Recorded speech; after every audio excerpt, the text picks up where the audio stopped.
Talking about. We're going to talk about whatever we want to talk about. Should we have the listeners call in? God, no. No. Now with the way technology's going today. I know, no shit.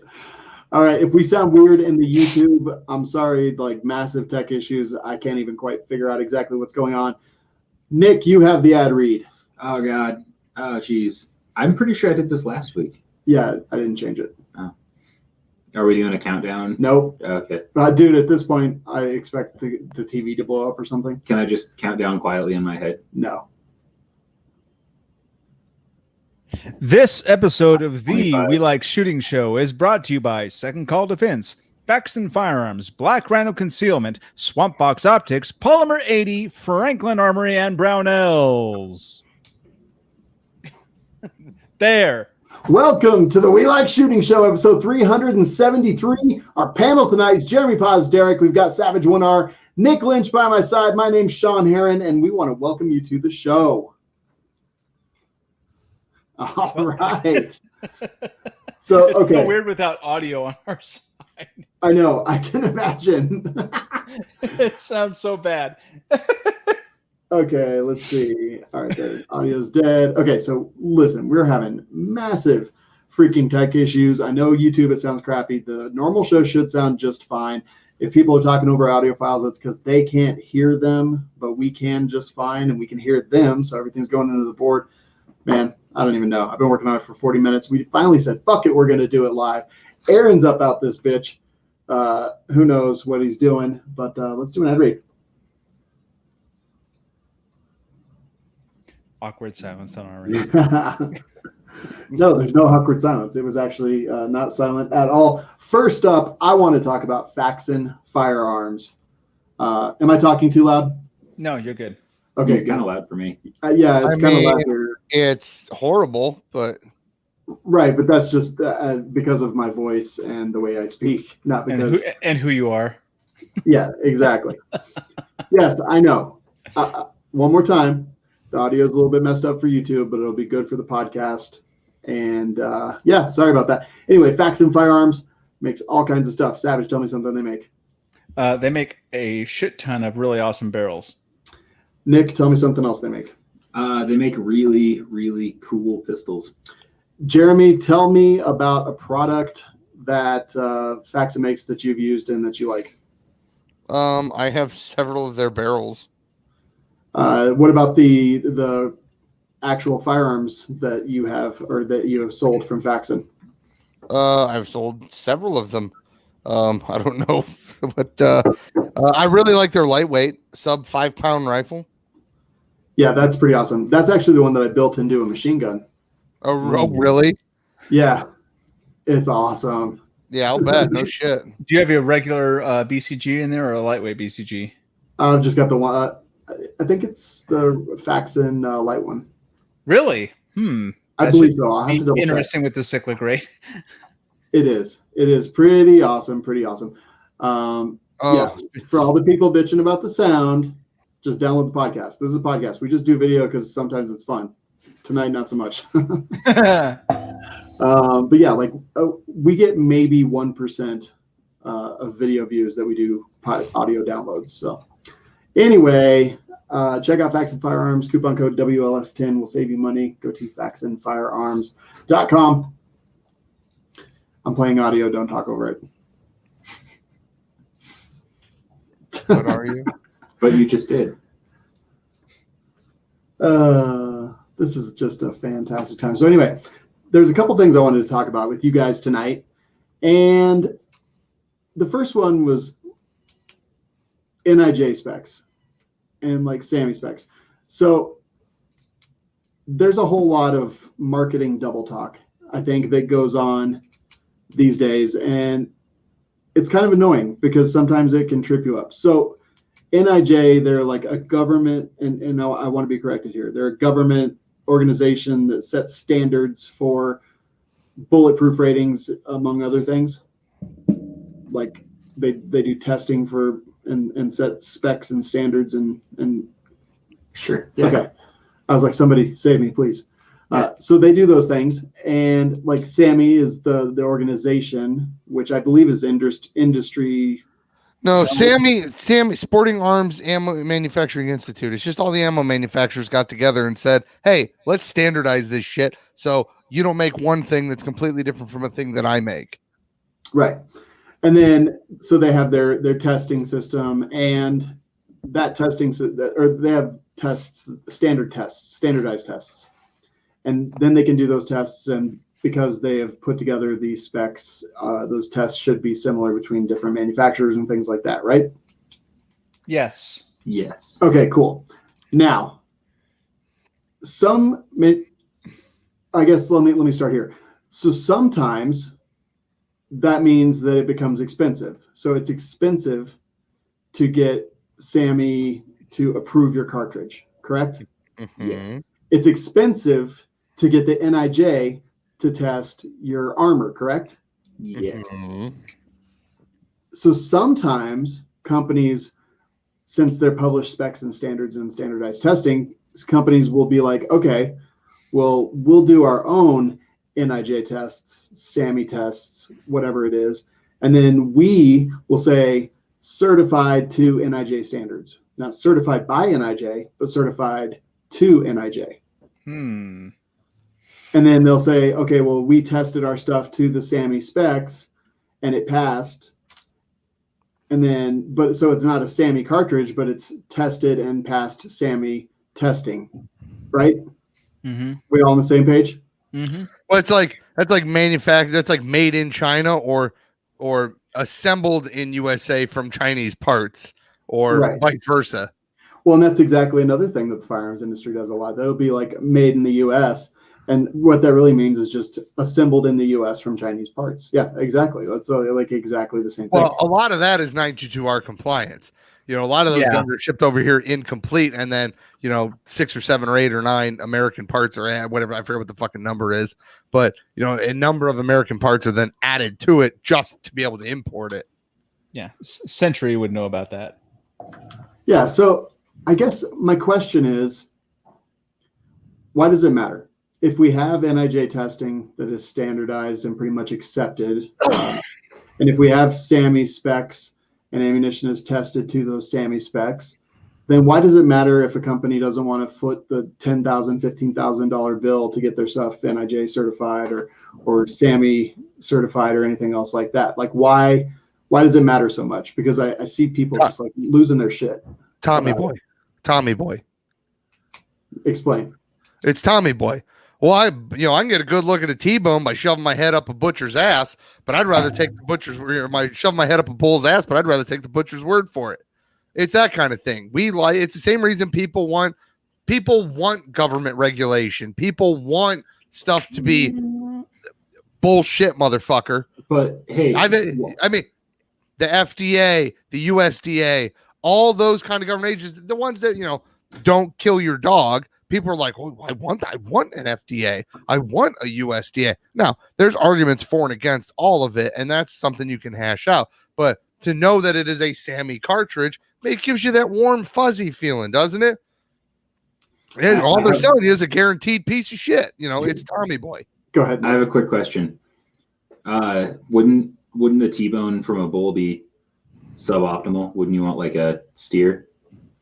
Well, it would be a little gamey because of the testosterone, but the point Right. there still is a T-bone in a bull. I mean, sure. There's a T-bone in a cow and a heifer too. Right. I'm just saying I don't think I would want that one. So let me play devil's advocate to my question.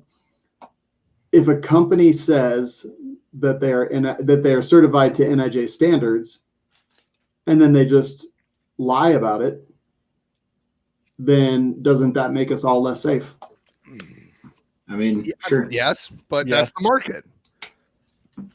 I'd say a big difference too is that SAMI, as far as I'm aware, like if I want to open up Nick's Ammo Company and I want to sell 308, as far as I'm aware, I don't need to load up 308 and send it to SAMI.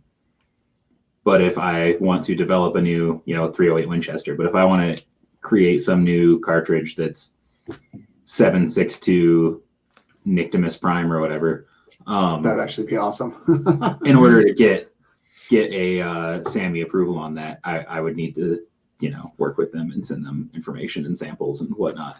If you wanted the SAMI right. SAMI certification. Right. Yeah. So I, as a manufacturer, in the case of ammo, as far as I'm aware, wouldn't have to spend money to go get any sort of certification or whatever from SAMI if I just wanted to sell already existing SAMI ammo. And of course, I can sell Wildcat stuff that I pull out of my ass. It just won't be SAMI certified. Yeah, all your, name everything that's based off of a 30-06 case that's not a 30-06 case, or that's not a 30-06. They're all Wildcats. At least they were until they got a SAMI spec. Yeah. 270 was a Wildcat cartridge till it got a SAMI spec. 243. Go down the list. Anything, the belted magnums, 300 Win mags, and how many of those? Goddamn, how many different cases are there actually out there? A couple dozen? For the hundreds of kinds of ammo that there is, how many different actual, the cases are a little bit different, but they all have a parent case usually. There's 2 dozen out there, maybe. I got a business idea. We open up our own ammunition specification organization, and we charge everybody $50 to get their ammo certified. Well, and honestly, we take all that liability. That's exactly what SAMI did, basically. I'm sure that SAMI has tons and tons and tons of disclaimers about how they're not responsible for anything that should happen, right? Right. Well, a lot of, that's the thing. SAMI is just a collection of the actual ammo manufacturers. The big ones, anyways. It's a cartel. Yeah, really. Yes. It was the ammo manufacturers, the Sporting Arms Ammunition Manufacturing Institute. It's literally the ammunition manufacturers getting together and saying, all right, we got to hash this shit out so we know there's a standard so that my 9mm and your 9mm and your 9mm and your 9mm run everybody's guns. And then all the guns are engineered off of SAMI specs. So you could theoretically start making 308 that was way above or way below SAMI specs. It would just be stupid because you'd blow guns up because that's not how guns are engineered, or you'd be getting a bunch of squib loads or what people assumed were squib loads because it doesn't come out of the barrel any faster than 500 feet per second. So it's just, it is what it is. Yeah. So there's a couple things here. So the biggest ammo companies started SAMI to spec everything out. Do you think that is anti-competition to price smaller companies out of the industry? No, because they, in theory anyway, they shouldn't be doing anything with pricing of the actual ammunition itself. And there's nothing stopping someone from manufacturing and selling Wildcat ammunition or even ammunition that meets SAMI specs. Okay, so bad example. Let's say, NIJ's government. So let's see, call sign Alley Cat in the chat said a couple things that totally agree with. Because if they expect me to use their product to protect myself, I want the company to believe in their product enough to spend that money and don't take shortcuts and expect me to trust my life with it. I totally agree and understand. But what if you trust the company? And I'm not saying they're in their garage doing it. Specifically, I'm talking about Safe Life Defense, just because I've been reading up on this a lot lately and just trying to figure out. And I actually got fooled by some of the paperwork they send, which makes it really sound like they are NIJ certified. They even do it at a ballistic laboratory that's NIJ certified, but it's not NIJ certified. And apparently, as I understand it, once you get your NIJ certification, then come into your place of business and test stuff at random to the spec, and then and strip your certification if you should fail it. Damn. But yeah, as I understand now, Safe Life is not NIJ certified, but is certified to an abbreviated NIJ spec. And I'm just like, fuck, man, this is confusing. And look, what if we're talking about duty? What if we're talking about police officers? What if we're talking about military? Speaking of duty, what if we're talking about those things, right? I understand that we have a department. That department has standards that they want followed. They've got liability. But what about Joe, everyday dude? So, does he care as much as that? I don't know, man. It's like a big concern to me. Sorry. What the hell is that? It's the fucking doorbell. Nick just walked out the front door. So I don't know where I stand on it, and I'm trying to find the right way. Like, on the one hand, I understand if a company is trying to undercut their competition, so they don't want to spend the 10 or 15 grand or 20 grand or however much it costs to get NIJ certified, but they've tested their stuff. Like, is that good enough for the common everyday dude? Is it not good enough? I don't know. I don't know where I stand. I wanted to get you guys' input. Jeremy, what do you think? I think a lot of it goes down to independent testing. You have plenty of people on YouTube shooting ammo from, whether it's Katie, AR-500, Hoplite, blah, blah, blah, blah, blah. They can say, hey, it stops 308. And then you go look at some jackass on the internet. Is it stopping 308? Sure is. Okay. Looks good to me. Yeah. And like, if there's enough of them where they're, hey, there's 50 people with hoplite armor and it's all stopping 308s. Like, I got a pretty good idea. I don't need like an independent lab that can be bought, much like, I'm literally watching them shoot it with a goddamn 308. Like, and unless everybody's down charging rounds to make it look good or perform better. And that's why I think, like, disclosure of payments in videos and, a trust or rapport with, people that even listen to us. Yeah.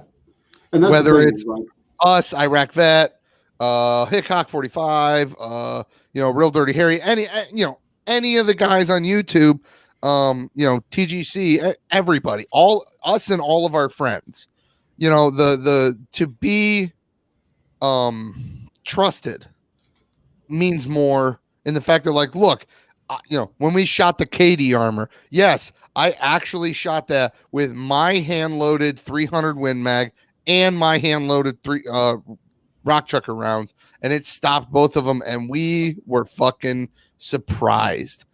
I don't need no fucking independent lab to tell me anything more than that. Yeah, I kind of agree with you, and that's a lot how I feel too. Someone, let's say, where is it? Duke of Crude said, would you be willing to drive a vehicle that kind of meets safety standards? Yes. Oh, yeah, completely. I have safety standards aren't that high. Yeah, well, and they're kind of stupid. It's more about mileage and shit. Like, yeah. I honestly think there should be a, very inexpensive. Like, I honestly think the safety standards and all this bullshit, the regulations on vehicles are so high. They've literally priced poor people out of reliable transportation. They like force you into public transportation. You could make a car for like $5,000. You really could. You could make a car that is reliable and runs for $5,000. It's not going to have, a great radio. It's not going to have. It's going to be it's not going to have power windows. It's going to be a reliable Yugo, is what it's going to be. It's going to be a shitty little box with 4 tires, but it gets you to and from work every day, and it has heat, no air conditioning, and might not even have fucking seatbelts, which I'm okay with, as long as you sign the goddamn contract that says, I understand this car was manufactured with almost no safety precautions in it, but it's $5,000 fucking dollars, and I am the master of my meat and not a meat puppet. Conan M says there are plenty of brand new vehicles with a 1 or 2 star safety rating being sold on car lots right now. That's true. And show name, master of my meat. Master of my meat. I totally agree. Let's see. I'm writing that down. But yeah, that's kind of how I feel too. So I'm like, okay, so they don't want to spring for the NIJ certification and everything that comes along with that, which apparently means that they can walk into your place. I think I already said this, but just to repeat it, they can walk into your place, demand a plate to test, and if it fails, they strip your certification. But another thing is, what if they test it up front and then something changes? They get a different batch of metal, they change their process, and then suddenly their armor starts failing. Like, I mean, that's a concern. That's a huge concern I have. But I mean, yes, NIJ certification and the threat of them coming in and taking it and their stuff failing. But God, just imagine the news if, some dude gets in a situation and whether it's a home invasion or whatever, and his body armor fails and he dies, like that's going to hit the news. That's going to become reasonably public. And I'm not trying to excuse this, or I'm just trying to come to an opinion on it for myself. And I agree. Call sign Alcat says, but their steel plates aren't NIJ certified, but their ceramic stuff is for AR-500. That's sus. Somebody plays Among Us. How are half their plates NIJ rated and half aren't? The steel all have independent lab ratings and ceramic have NIJ. Like steel wouldn't pass? I mean, maybe. So what do you guys think about taking a look at the testing they've done, performing your own testing, and then making a choice based on that testing? Do you think that that's reasonable? And do you think that people should scream and act like little bitches about it? I think it can be reasonable. I mean, it's like, say if they wanted to be transparent, they would record all their testing of their armor, show when it works, when it fails. Then people would have a pretty fucking good idea about what to expect out of it. But if they're all like, oh, this is the best armor ever, and they totally fake all their shit, and then somebody dies, well, I mean, that's on them. But I mean, that's where Sammy would come into play as being a more reliable source. So it just depends on who do you trust. Like, what's an established company that's going to, do the honest thing? And I mean, AR-500, like they're a pretty well established and very well known company, but I would say that they take more shit on the internet than any other armor company I've seen. And I don't know that I've heard, and I'm sure that there probably are out there, but I don't know that I've heard much about their stuff failing. And even going further than that, like I watched some of the videos for Safe Life, where they put balloons around everything and then shoot their plates, and there's no spalling whatsoever. But then I see people bitching about spalling on Facebook and things like that. Alex R says, I don't want my tombstone to say, here lies a man that saved a few $100. Like, holy fuck. I totally agree with that. But there's so many people do. I know. Anybody that bought a Taurus or has ever said just as good. Like, I swear to God, if I get killed by a fucking Omni hybrid in the Boogaloo, I'm gonna be so fucking mad. As everything's fading to black and blood is dripping into my eyes, some fucking tween twink comes over and he's like, just as good. And then like I'm gonna kill myself again. Trevor F said it would be interesting to see a crowdsourced version of trusted partners that could act as something like Sammy. And see, that's how you end up with Sammy. Like, right. So to me, less NIJ, because that's kind of federal. So they've done it for law enforcement and military and things like that. But at least Sammy, like Sammy probably, my guess is profitable. And I'm just totally assuming that. My guess is that they make money doing that. I don't think they do. I honestly don't think they make money with Sammy, or at least that much money with Sammy. I think what it is, I think it's honestly, it's what we all want. It's regulation done without the government. Remember, we constantly say, yes, I would love food to be regulated, but I think government is the worst possible vehicle to get that done. I would rather have an independent lab come up with we need an independent FDA, and I trust them 10 times fucking more than I would the FDA. That's literally what Sammy is. Yeah, it might cost money to have them go through catalog, blah, blah, blah, blah, blah. But I don't think they're testing it like you think they're testing it. All they're doing is saying, okay, here's the minimum pressure, here's the maximum pressure, here's all the fucking dimensions. That's it. That's literally what they're just cataloging it. Yeah, no, I mean, I get it. I know what Sammy does and what they are. A few years ago, there was some people who considered themselves some of the finest firearms instructors in the industry, and they tried to put something like Sammy in place for firearms training. And I'm like, well, that's literally exactly what the NRA did, right? The NRA created Basic Pistol and that certification. Yeah, but the NRA did it in 1864. No, I totally agree, and it's totally awful. And I've seen more shitty NRA instructors. In fact, there's just I know several people just running mills that put out the worst instructors I've ever seen. And so it means nothing, but states have adopted it. That's because states adopted NRA instructors as CCW instructors. Right, but they just did exactly what Savage said, and they said, okay, we're going to certify these things to our tests Like Colorado, you have to have training. Doesn't say how much, doesn't say what the training needs to be, but it does say an approved curriculum. And the approved curriculum is an RA basic pistol. And that's the weird thing or the thing that I kind of, I don't know, that I question.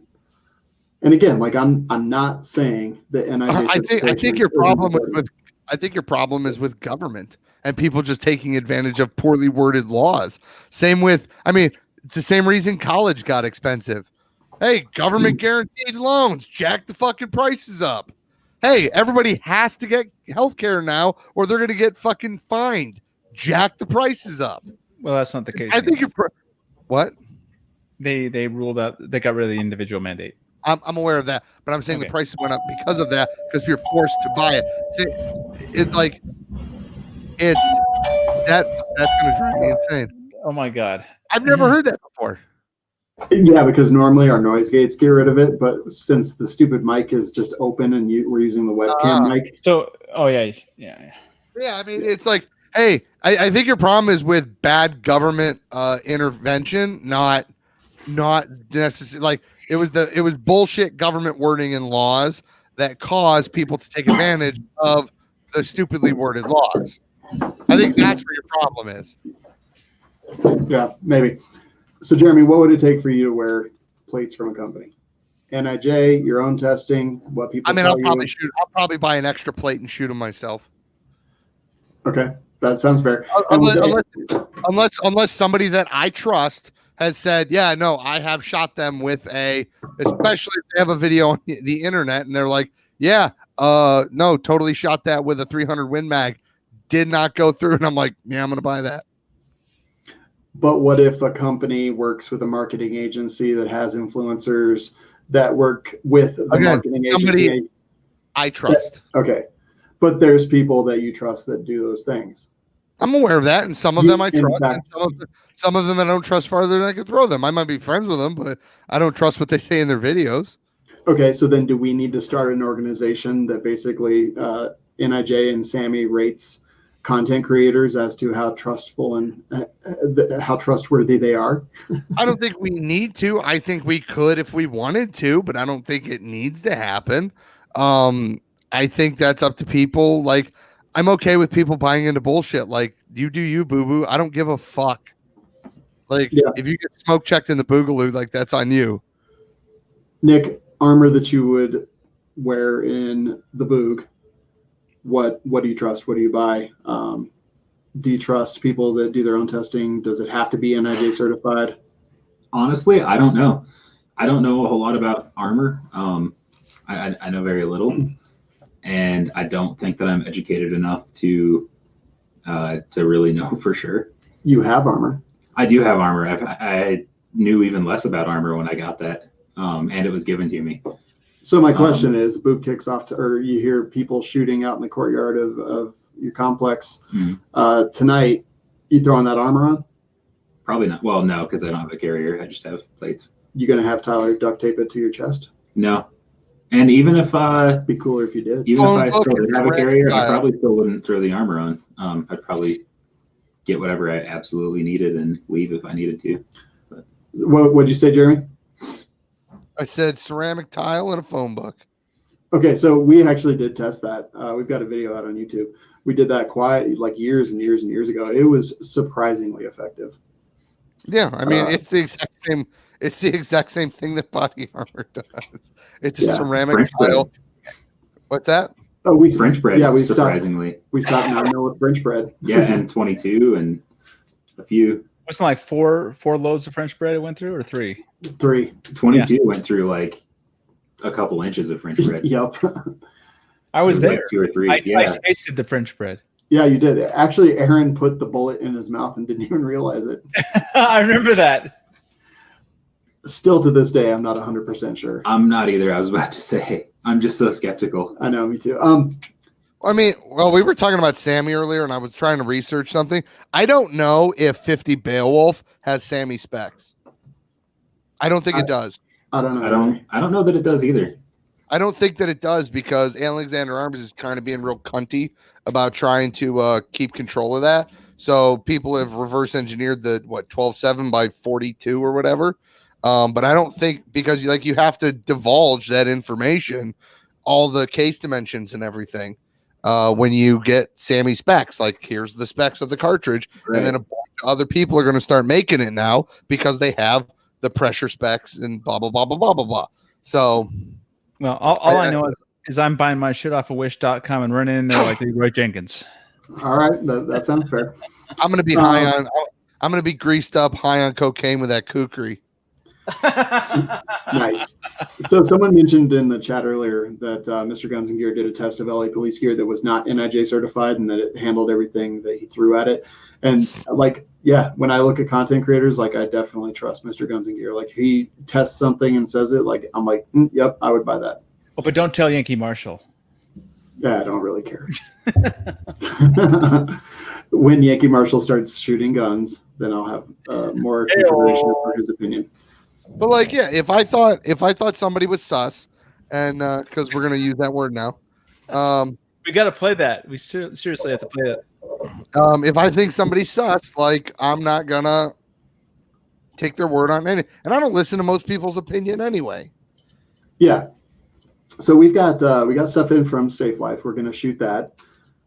We got stuff in from who's the other soft armor company? We have Safe Life and Safe Life Repair. Right. That's what I always think of too. Safe Life and God, now I'm drawing a blank on that. They do the soft armor. Spartan or no? God. Anyway, we got that in. We got some AR-500 in. We're gonna shoot it. I agree that it shouldn't be Master of My Meat. It should be Sus as the show title. I think that'd have to be the one where we actually play Among Us. Well, I don't think we're gonna play it on the show. We could have an episode where we just play Among Us. With all these goddamn tech issues, I don't even think we could run that game. Plus, it's a pretty visual game, isn't it? I don't know. I've only seen like you could share a screen, I think, right? Yeah, I can. There you go. I mean, well, maybe. I do have an entire new audio system that I bought about 2 months ago for the show. Like that isn't working. No. It's brand new. It's sitting on top of the safe right there. I'm looking at it. Okay. I've just never set it up yet. Gotcha. Nick F says, didn't WLS shoot Katie Army? Yes, we did. We shot the shit out of it. Shot it. I literally shot it with a 300 Win Mag and a rock chucker, and it did not go through. What'd you say, Nick? I remember, 5-6 years ago, we played Cards Against Humanity. Did we? We should do that again. Yeah, it was all online, so it was like a digital version of Cards Against Humanity. Oh. Wow. We should do that again, and that would work on an audio format. Statler says, what about Hesco? I've heard good things. Have no idea if they're NIJ or not. I think I'm still as undecided as I was before the show, but I think it's a good thing to think about. And I think, if I was like a cop or military, I would probably feel a different way about it. But then I'm like, well, that's just being stupid, because if you would feel like your life is important there, why wouldn't you feel like your life is important outside of there? Yeah. Yeah, but are you gonna wear plate armor everywhere? Yes. Bitch, I might. I just I don't know. Armor, there have been a few times where I've been like, all right, I'm gonna learn about this. And everybody's just so incredibly opinionated, and like everybody's a zealot. So every time I start to research it, I'm like, well, there's not really anybody here who's like, well, here's the thing. It's not that great, but it'll kind of do in a pinch. Everybody's like, it's total shit. Or everybody's like, it's perfect and amazing. And it seems like it's hard to find. It'll weigh you down, slow you down. I'm just going to go in naked. Yeah, and here's the thing. If I shoot the Safe Life Defense armor, and I test the shit out of it, and I feel comfortable with it, and I wear it, people on the internet are going to be like, oh, look at this fucking poor. I'm like, bitch, this costs like 5 times what a couple of Hesco plates or even like any of that shit costs. And I'm not saying that makes it better. I'm just saying, like, people are stupid. The poor thing, like, I get that it's a funny joke or whatever, but it also kind of annoys me. It annoys me too. Because there are things out there where, like, this is less expensive, but it is of course, just as good. It's just as good. But it's, you know, it works well enough. It functions fine. Like sometimes it's okay to save a little bit of money. You don't always have to buy the most expensive thing. Yeah. No, you're right. Mullah Omar says, where are they reading the comments from? Matt Salmon says, I don't know. I'd like to figure out so they can read mine. LMAO, probably YouTube. Both. You're both on Facebook. I just read both your comments. That's where we're reading from.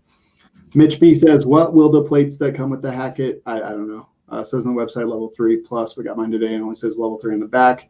Pretty thin too. I don't know. You should definitely check with them. Let's see. So yeah, I think that'll cover it. I'm going to play an audio file, guys. 1 second. Awkward silence. It's not silent. It's totally silent.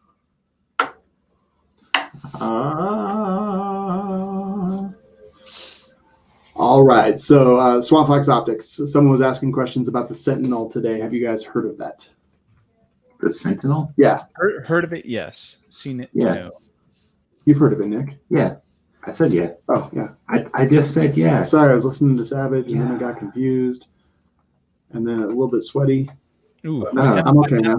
Why are you sweaty? I don't know. Why are you sweaty? I'm not sweaty. You're so sweaty. The Sentinel is $299 minus our discount. They've got 2 different variants. They've got auto brightness and always on, and they've got manual brightness and shake and wake. I think mine is auto brightness always on, and it'll give you a couple years of battery life out of it. Small, strong, SMOL, small, and God, I think he was talking about putting it on a 48. I have mine on a SIG P365. It fits the RMSC cut. So if you're looking for a carry gun optic that fits the RMSC cut, which is a lot of them, the Canic subcompact, the P365, Hellcat, all those. The 48 MOS is a RMSC cut, and the if you have a standard 48, this is wide enough that it'll fit relatively flush if you get your slide cut. Yep. So definitely, if you're looking for an optic, go check that one out. Going to be about $250 after the discount. So swampfoxoptics.com, coupon code WLS is life is how you can save that money. And check it out if that's something that you're interested in. We'll talk about more next week.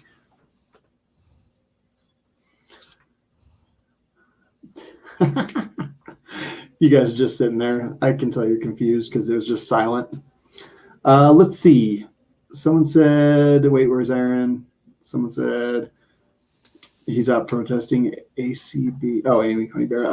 Guaranteed to be a good show. I'm scared. Technology is frightening. Sucks to be needs to be a viable ringtone. What does?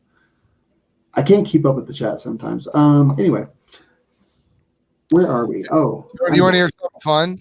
Yeah. So, in preparation for the upcoming election, and just because I can, I ordered 10 full auto trigger packs for NAR. Nice. You told us this last week, Jeremy. Yeah, but I got them in today. That's awesome. And my Brownells BRN 10 came in on Saturday. Oh, damn. So tomorrow when my Smith gets in, the first thing he's fucking doing is machining out that goddamn lower and making me a full auto 308 Brownells BRN 10. That sounds really expensive. I mean, it's going to make me money, so. It does. That is pretty damn awesome. This is Gear Chat. And I was going to say, you think that sounds expensive? Wait till you should see I bought 1,000 links for a 240. 1,000 links. They're all linked up in one belt. Wow. You should make your employees reload the belts by hand. One guy did. One kid. Oh, one kid that works for me, Marco. His name's Marco. He literally sat there for 3 fucking days like a goddamn squirrel, just fucking belt and ammo all goddamn day. Were his fingers sore after that? No, and I even bought a fucking linking machine. Does 20 at a pop. All you chunk, And 20 he's of not them using done. it? And no, he had all 1,000 of them linked up before the fucking machine got there.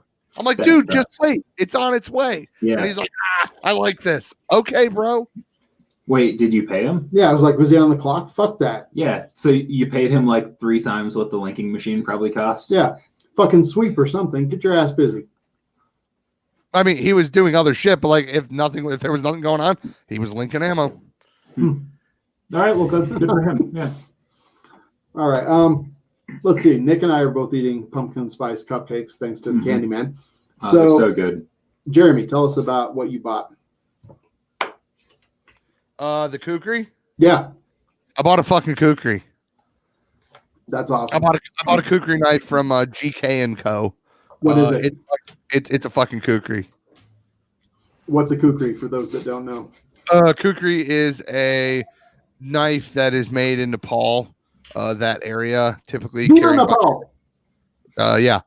typically carried by Gurkhas and that culture.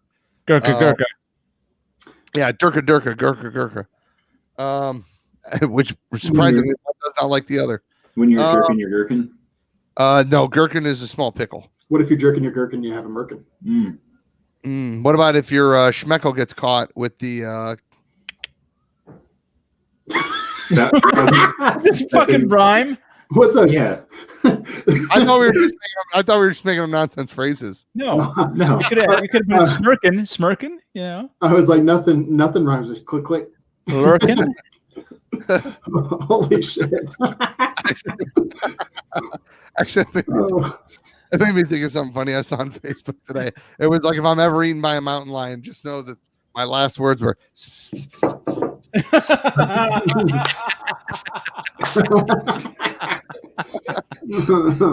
just a really big kitty. Ah! Now, But, are you going to put the kukri on your plate carrier or what? I kind of want to send it to Gino and be like, make me a poly accessible pouch for this. And I think you only paid like $70 for it or something like that. It's only like $70. Yeah. And really reasonable, honestly. yeah, it was. And I did a bunch of research, and they said there were a couple of there was like 5 companies, and they were kind of, pretty good to go. And GK and Co was one of them. So I was like, all right, it's only $70. Like I thought it'd be like I was willing to spend like $300-$400 on a knife. Like I figure it's a big hunk of steel if it's handmade, And they're like, yeah, it's handmade in Nepal by people that just make kukris for a living. And I'm like, okay. Yeah. Well, I guess $70 in Nepal goes a long way. It does. The components are made in China, but it's assembled in Nepal. I mean, I assume that it's just like an old truck spring and they just hammered it into a fucking knife. Dude, yeah. I wonder if Noble Knife Designs makes kukris. I don't know. But we had an old 4x4 post in the back in the shop, and we set it up on a pedestal, and we split that fucker like a piece of cordwood. Like, really? Like right goddamn now. Dude, that thing is almost like that thing is probably like 5/16 wide on the back of it. And it's Irish Spring, by the way, the bar soap. Oh, I thought you were talking about the spring that Jeremy's knife is made out of. So someone said Irish Spring, not a truck spring. Is Jeremy's boot playing just coke and melee weapons? Yeah, cocaine and kukris. Yeah. You should, I got wear it on your back like a Nepalese ninja. Oh no, I got a shotgun back there. Well, but fuck that. Get rid of that. Wear the kukri instead. Put the shotgun on your helmet. But I want a kukri and a tomahawk. So I do have a tomahawk on my battle belt because I'm a freaking loser. And yes. Look, I'm not even ashamed of it. No, I just really like how you introduced that. Because I'm a loser. Yeah. Oh shit. So yeah, I want a kukri. Yeah, $70. That's not bad at all. I always assumed it would be so much more. Yeah, but you know what I really want? You know what I think would really be cool? Like hatchet or tomahawk sized, but a double-headed axe, like like a lumberjack would carry in olden times. But like, I want a small one so I could like throw it, and I can also hack people with it. Like, I just feel like that'd be fun. All right. I want one of those hatchets that's actually or a tomahawk that's actually a pipe. A pipe? Yeah. Like a peace pipe? Oh, like Yeah. an old piece. Yeah. Yeah. All right. I want one of those. I'm in. So in the night of Shawn doubting all of his choices concerning gear coming up to this, I've started thinking, are these Baofangs going to be good in like shit hits the fan scenario? The Baofeng radios? Yeah, like is that going to be fine? Like just going GMRS, just like being open on the airwaves, just coordinating with your bros to get to safety and things like that. Don't leave them open. Well, that is not a thing you can do. Why not? Because it's GMRS. It's like public waves, public Okay, space. but there's how many fucking frequencies on those goddamn things that you can't? No, they have more than GMRS. They have what's the other fucking frequencies? Ham. They're all open. There's no. As far as I was aware, you were able to on the one model Baofeng, you can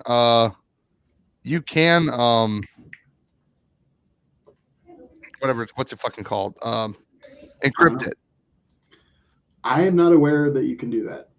I believe on the one model it does have encrypt. Like you have to program it. Like you have to program it off of a computer and have it preset up. But as far as I was aware, you could do that.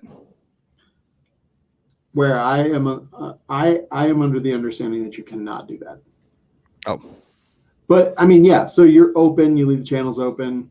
Like, is that acceptable? And then you just, I don't know. So I've got laminated cards and stuff for all my family unit, where there's like plans on how to, based on different things on what channels to use and how to change them. But I don't know. Like, is that enough? Is that might not be enough? Like, and if that's not enough, then what is the answer?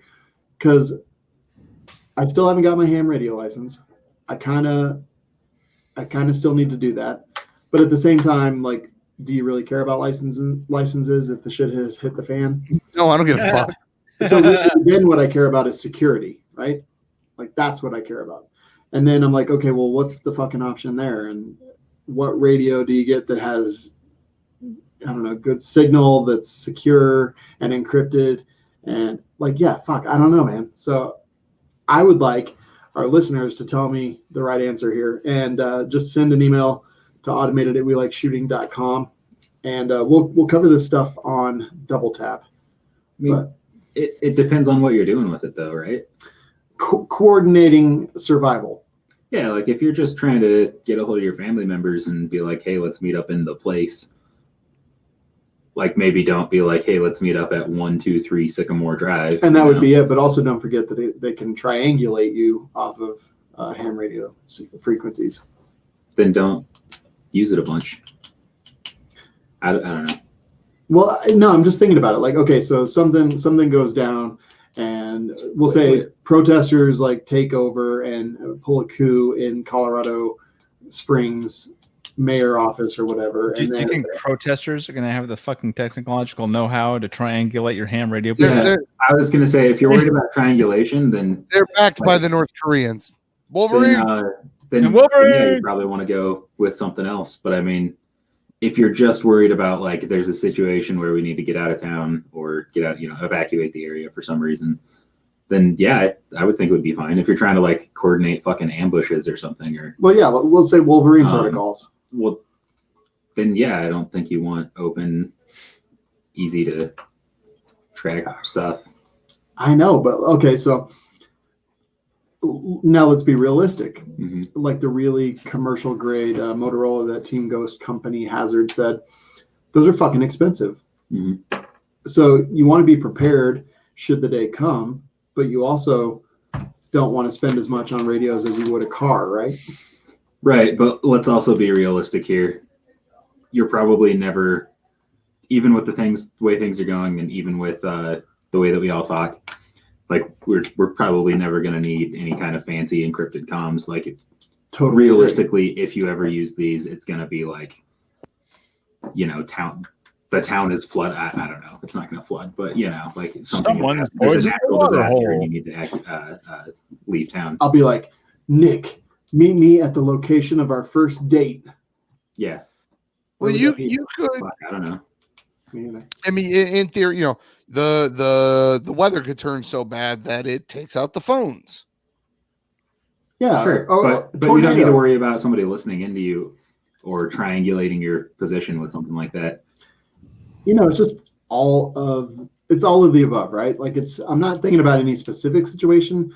I'm just like, well, if bad things should happen, like I would like to be prepared for that. And at first I was like, okay, so I've got like 8 or 10 Baofeng radios, and they're all charged, ready, programmed, everything, with plans to change. But then again, I'm just like, maybe that's not good enough.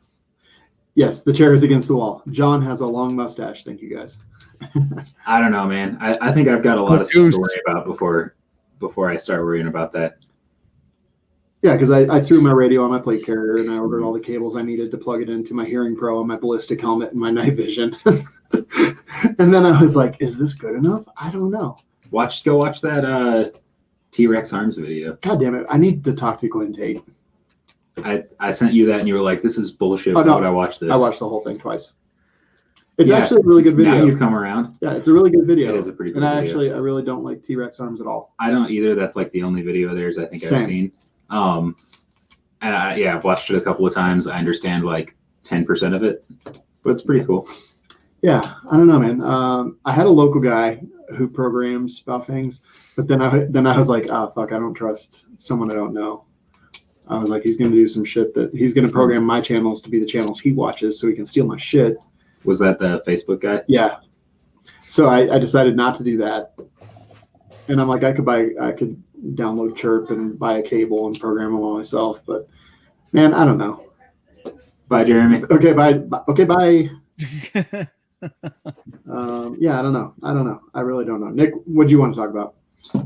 So for Gear Chat, I wanted to talk about, because of the upcoming election, Jerambe bought 10 full auto trigger packs. Yeah.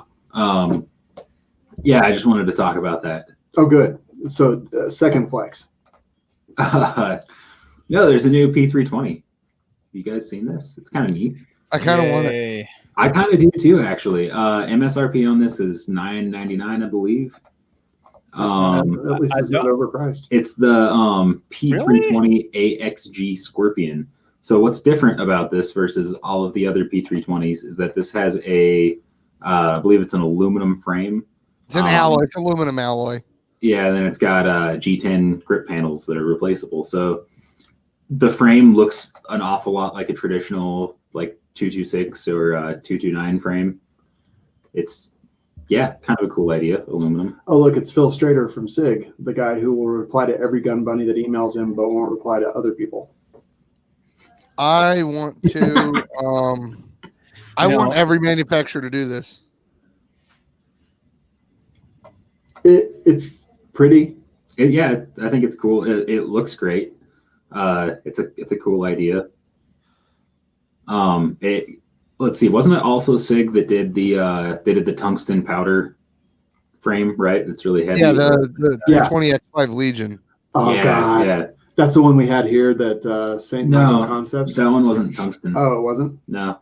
Because the tungsten's like super polymer heavy. with tungsten, and it's like it's weighty. They're really nice. They shoot really well. Let's see. Walther put out a steel framed PPQ. There have been manufacturers that have made aluminum block frames. Mm-hmm. But yeah, I thought this was kind of cool. It's not something you see as commonly. This still is compatible with all the SIG stuff. So I don't think they're selling just the frame right now. And I believe this is limited edition. But if you buy one of these, as far as I can tell, you should be able to drop any compatible slide or trigger group or whatever in there. Okay. I'm sold. I want every polymer frame gun that I have. I want this to be an option. Like I want my FNX 45 tactical with an alloy frame. No, I actually support that. Just the X5 Legion that we did have, it was a metal frame. Was it? Yeah, it was metal. Huh. 100% positive. It sounds like we're going back to like 80s and 90s. it sounds like we're going back to 80s and 90s like era gun designs. Like, okay, everybody had an alloy frame and a steel slide. So it's like, Yeah.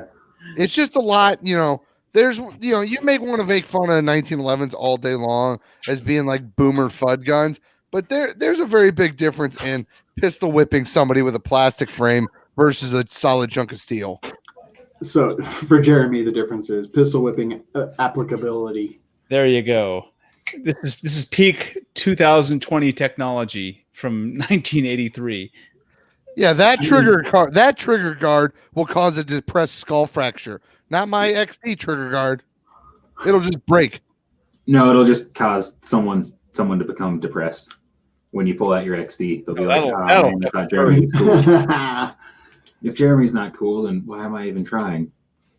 And then they'll be. Oh depressed. my God, BMX bikes! I fucking had a BMX bike. Yes, I remember that ADV, Aaron. So did I.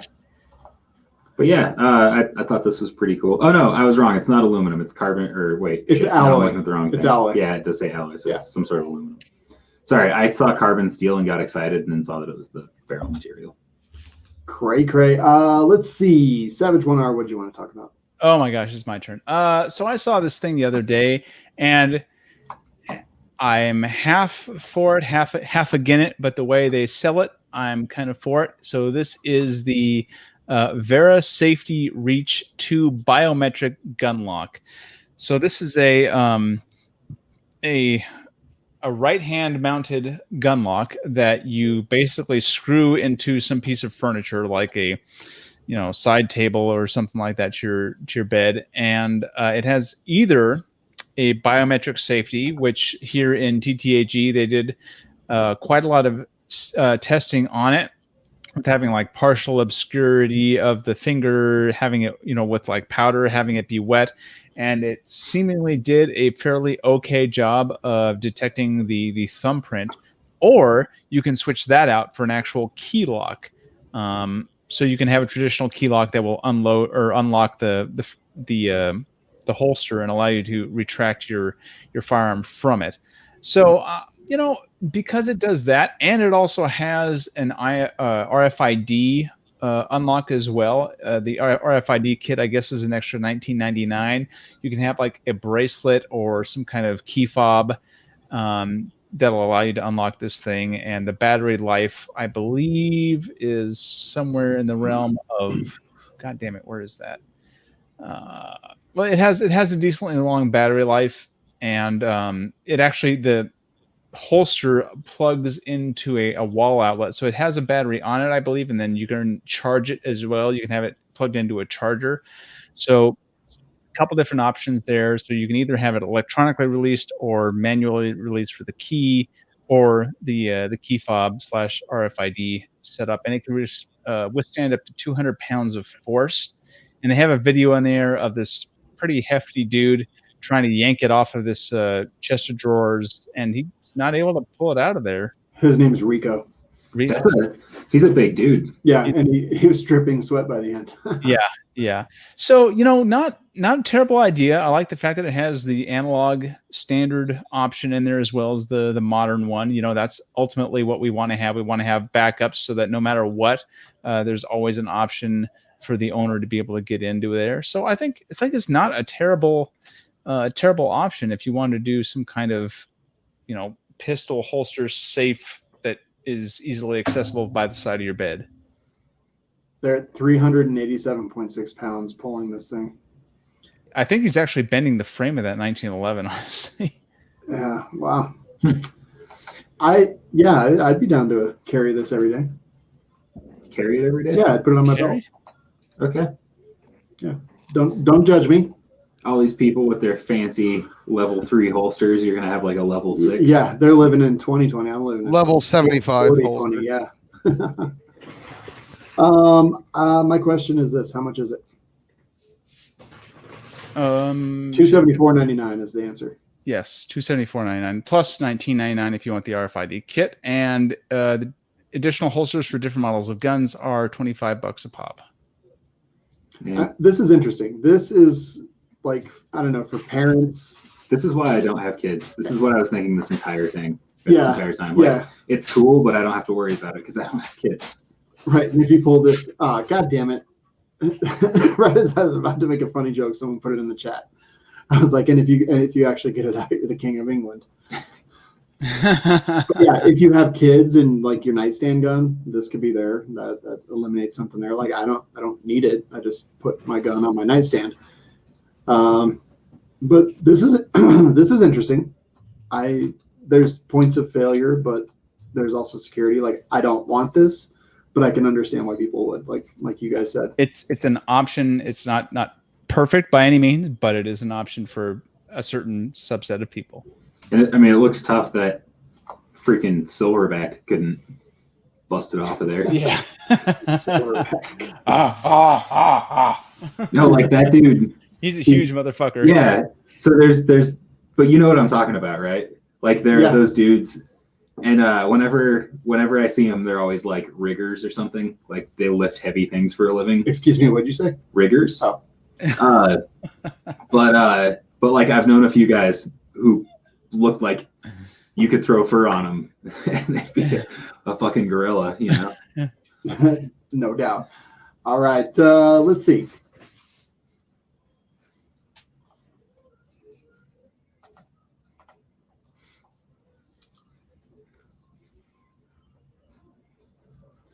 Oh yeah.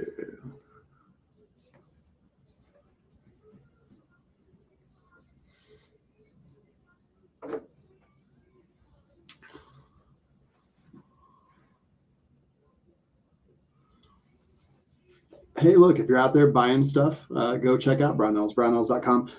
You can find them at welikeShooting.com/sponsors and click on Brownells, and that'll take you to the page that has the daily discounts and all that good stuff.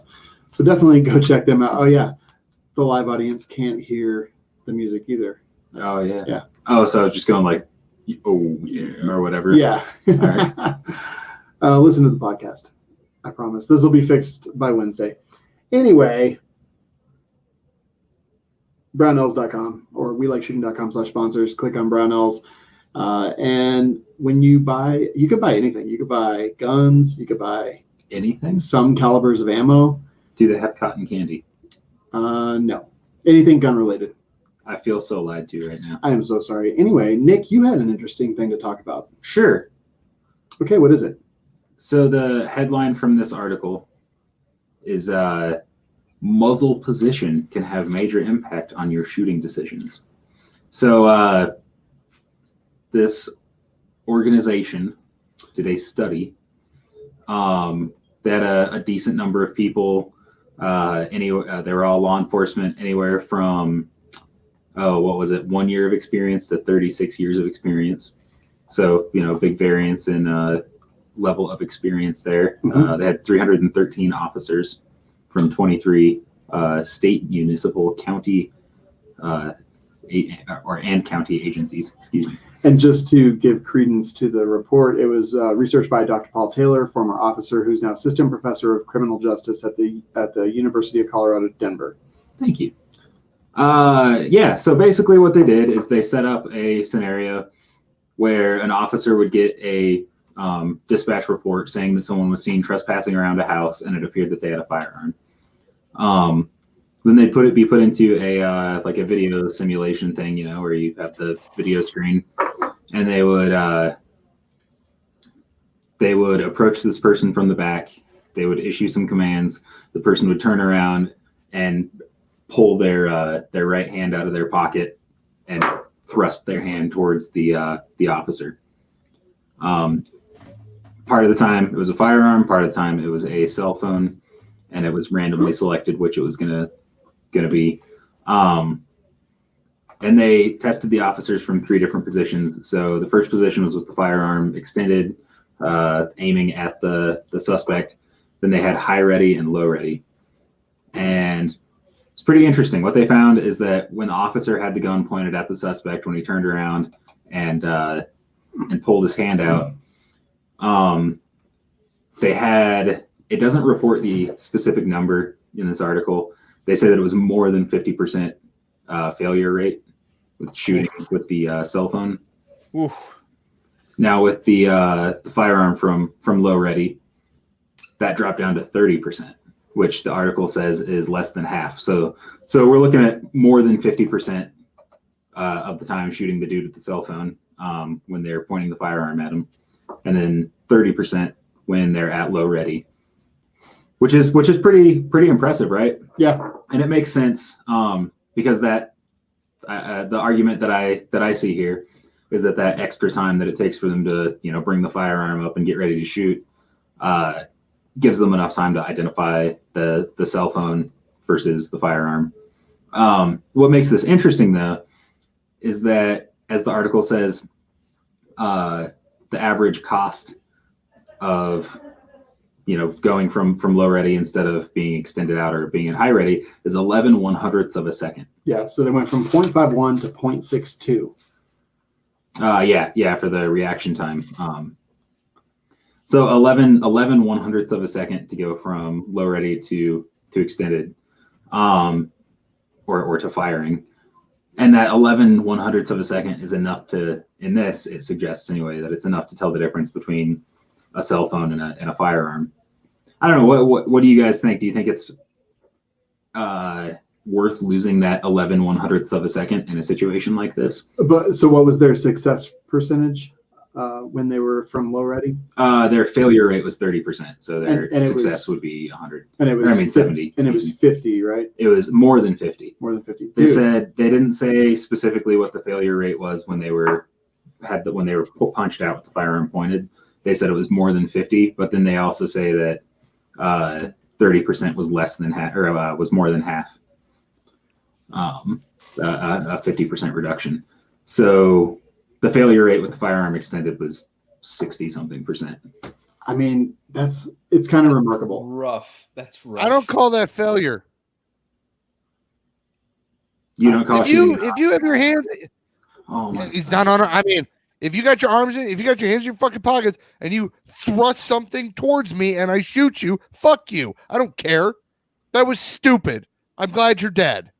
Sure, that's stupid, but if the study is telling you identify if this is a threat or not and then act accordingly. Well, wait, if common sense, every bit of instruction, anything else is identify your target, identify a threat, and then when you can reasonably articulate immediate unavoidable death or serious bodily harm, then take the shot. Like, yeah, what they did is stupid, but goddamn, that's a very small amount of time, 0.11. I'm sorry, 11/100ths. And what 40% increase in success in identifying and engaging a target? 30%, yeah. God, it's interesting. Like Jerambe, I mean, you're right, it's dumb, but this is that extra amount of time, which is negligible when you think about it. But 40% increase in death to the cop. And I guess that's the question: is what? Also, according to this article, that 11/100ths of a second is less than half the average time it takes to pull the trigger. So if you're already ready and your finger's off the trigger, they're saying it's going to take you, on average, at least what they found with these officers in this study, 22/100ths of a second to bring your finger down, put it on the trigger, and pull the trigger. That's on average, and if 5 cops get killed because of this bullshit, because perps want to do stupid shit, like, I'm not okay with it. And okay, so you're saying if this saves one officer's life, but I mean, I'd rather them shoot a stupid person. What if this saves 5 kids with airsoft guns playing in their yards? Well, or a dude standing in his front yard watering the plants with a garden hose that, the little squeeze garden hose, because that's a thing that has actually happened. I mean, I'll say this, like, I'm kind of with Jerambe that, fuck them. I'd rather see a cop shoot a stupid person that's acting stupid than a cop die because he took an extra 0.11 seconds. However, as with everything, I'm trying to think about myself here. And if a cop does that, then they're just going to riot and burn down their city. If I do that, I'm going to go to jail for like the next fucking 20 or 30 years. So I'm a little more concerned with that. But you could be alive. Yeah, but I mean, and I guess this is the question: is that 11/100ths of a second that they take to identify, and they get drastically better identification and engagement. I kind of want to see but you forget it takes it's going to take a quarter of a second for you to recognize a threat. So if action is always faster than reaction, and you're standing there just muzzled down waiting for them to make a move, and they make a move first, it is well within reason to say that they could outrun you, because how OODA loops work, you're behind the 8 ball at that point. You didn't make the decision. Well, I mean, Fish brings up a good point here, though. I mean, look, it depends on the situation. If it's just a kid, like he says, tagging a wall and you're chasing after him, probably not going to warrant as much use of force as somebody who's a known armed convicted felon. Right. They got a report that there was somebody with a gun walking around the house. Go ahead, Nick. Someone who is suspected to have a gun. A couple of things here. No, it doesn't take a quarter of a second, because according to this study, it takes less than 11/100ths of a second to identify whether it's a firearm or a cell phone. So they're identifying the threat in less than 11/100ths of a second. Actually, less than half. Yeah. Okay. So it doesn't take a quarter of a second to identify. Two, the scenario to identify. No, you said to recognize a threat or identify a threat. Two, I said to react to a threat. Okay. Well, that's also not true, because they're reacting in less than in 11/100ths of a second. But the other thing is that the scenario that was used in this study is a very narrow, very specific scenario, right? Like, it was designed for a specific cause, or for a specific purpose, which is to make these cops nervous and make them uncomfortable, right? But put them in a situation where a lot of people would agree that they would be justified if someone did that, because that is like a very stressful situation, very high intensity there, and very quick. However, you can apply this same information or whatever you want to call this to a bunch of scenarios. So no, I don't think we should be focusing on why would someone turn around? I saw one of the comments, why would somebody turn around and lunge at a cop with a cell phone? That's stupid. But people do a bunch of shit that gets them shot, and it's not always intentional. And sometimes it's kids. Sometimes it's not a weapon or a firearm. There's a dude that got shot because he had a tattoo that looked like a gun tucked into his waistband. Not even a good tattoo. Yeah, that's pretty fucking stupid. Yeah, that is pretty stupid. But I mean, you got gun tattoos. I've got gun tattoos. But mine doesn't look. Mine doesn't look like I'm going to shoot you out of my forearm. This is not. But if I had a tattoo of the handle of a gun out of the waistband of my sweatpants, like I'm a fucking cholo, yeah, it's Okay. kind of. And I do illegal shit. And I don't think that guy was doing illegal shit, but he was walking around with his shirt off. I guarantee he does. I mean, I guarantee he does. Well, he doesn't, because he's dead now. But but yeah, I technically. Now I would like to know. Not anymore. I would like to know more about this 11/100ths of a second. I think this is a really interesting idea here that I think could have interesting effects on maybe some policy and training. Yeah. But like I said, I think the really big thing is to try and see how this could potentially be valuable in other situations, not in this one narrow scenario that was set up for this study. Yeah. I mean, I think it's an interesting result, and I would never have expected it if someone would have thrown this hypothesis at me. I don't know that it's going to change anything I'm doing right now, but man, I really hope they do more testing like this, because this is the exact kind of study that could change things. Right. Yeah. I want to know how much can happen in that 11/100ths of a second, you know? Exactly. I feel like I'm trying to think of, because all they say is the difference of 11/100ths of a second, less than half the average time it takes to pull the trigger of a semi-automatic handgun between shots. So they're talking about split times there. But yes. You go from I just don't. Where does it say that it took in that 11/100ths of a second they had the ability to diagnose the what if there was a threat or not, more in that 11/100 seconds. And nowhere does it say, I'm trying to find a place where it says, oh, but they couldn't get a shot off. Like, because I really want to try that. I want to try with sim guns or airsoft. Like, all right, bang.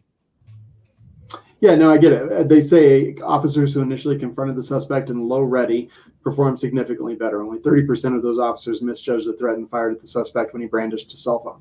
So, but yes, I don't know if that's performing better. That's performing differently. You know what I mean? Well, if your goal is to see if you can properly identify, then yeah, you are performing better. Right. This study isn't about how many times can the officer identify and not die. It's just how many times can the officer properly identify. I want to see it, and nowhere in there does it say that, like, how does it make them ability? Does it put them behind the 8 ball more? It doesn't mention that at all. It says they think it does it because it doesn't take a lot of time, but I guarantee you that shit would get people killed. That would get cops killed. Maybe. There are situations where I'm sure it would, and then there are situations where I think it would save a lot of lives. But I mean, like we were just saying, like, now I want to know how much can happen in that 11/100ths of a second. If I go up against somebody and, you know, we've got some sim guns or whatever, and we get put into situations where I have to figure out if they have a gun or not, in that 11/100ths of a second, am I going to die 3% of the time, but properly identify the weapon, 30%? Then that might be something to look at. Not worth it. My life's more important to me. I think this is really interesting information. Yeah, I think it's very interesting information. I don't know that it's changing anything I'm doing. But especially as a civilian, like, if I'm in a situation where I feel the gun needs to come out, like, it's going to be pointed at somebody, probably. But I mean, this is the kind of thing that changed. Like, in 15 years, like, firearms training might be completely different than it is right now because of reports like this, and then the subsequent reports that talk about what happens in that 0.11 seconds. I don't know. I think it's very, very interesting. I think that's actually really good. I'm going to play some music, so don't talk over it.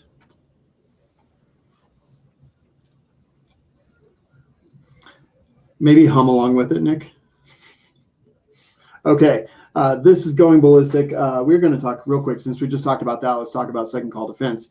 That 0.11 seconds as a civilian makes a pretty big difference. If you ever have to use your gun in self-defense to save your life, like, what happens after that is always a question. Do you have a prosecutor that's trying to make an example out of you? Do you have police that are sympathetic to self-defense, or do they think that civilians shouldn't have guns?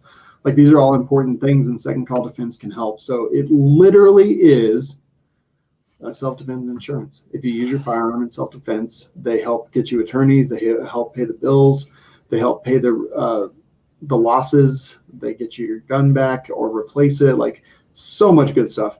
Go check them out. WeLikeShooting.com/SCD and get a free month. Every single person that signs up gets a free month and a free WLS t-shirt. This is Going Ballistic. Savage, why don't you take away the first one? Yeah, we've got a mix of some very good and some very bad late-breaking news today, guys. First, we'll start with the good before I just dump everybody and their mom off a cliff. So the good news is that Amy Coney Barrett was confirmed to the Supreme Court late Monday by a deeply divided Senate. The Republicans are overpowering the Democrats to install President Donald Trump's nominee days before the election. So we got this. This is a very huge win for the 2A, and holy fuck, we're going to need it based on some news that is late breaking today. But it's very good. It's going to make it's going to make, if not a 5-4, then a 6-3 decision on next 2A cases that are going to be coming up. We've got some from California regarding assault weapon bans and the magazine bans that are moving forward in the Ninth Circuit. I believe they're going to en banc opinions, and then from there they'd be moving on to the Supreme Court. Lord knows how long that can take. Could take couple years, 5 years, 10 years in some cases. What was a real tragedy was that we had so many really good cases stacked up for the Supreme Court that were all passed over.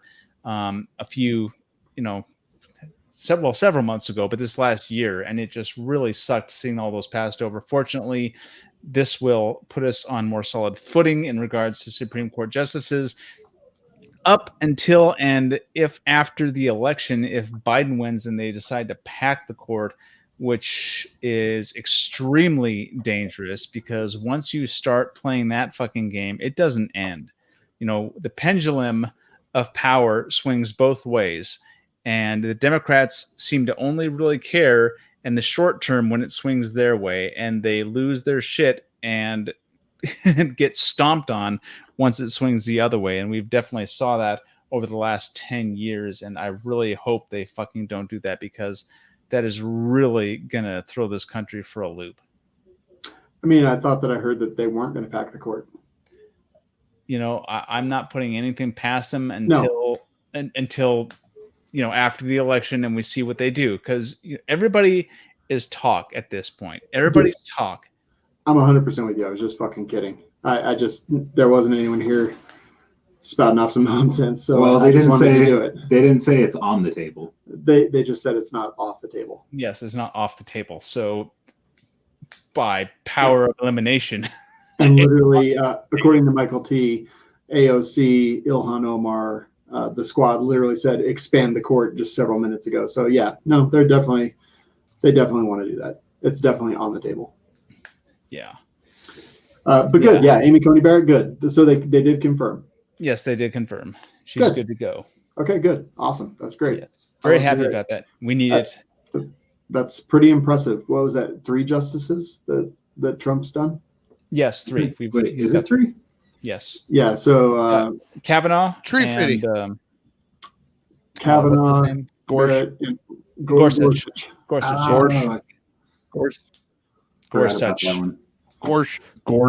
Gorsuch. Yeah.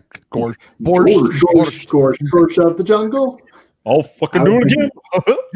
Justice Gorsuch. I'll fucking do it again. Murder. I'll fucking do it again. Of course. Okay. That's messed up. You guys over here. I love it. Goofy murdering children. Damn it. You made me choke on my Goofy. 57 times in the chest. Wow. Okay.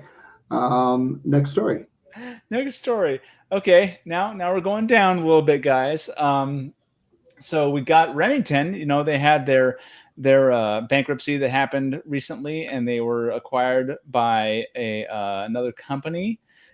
So unfortunately, what has happened is that they decided to let go 585 employees and I guess they belong to a crew called the United Mine Workers of America.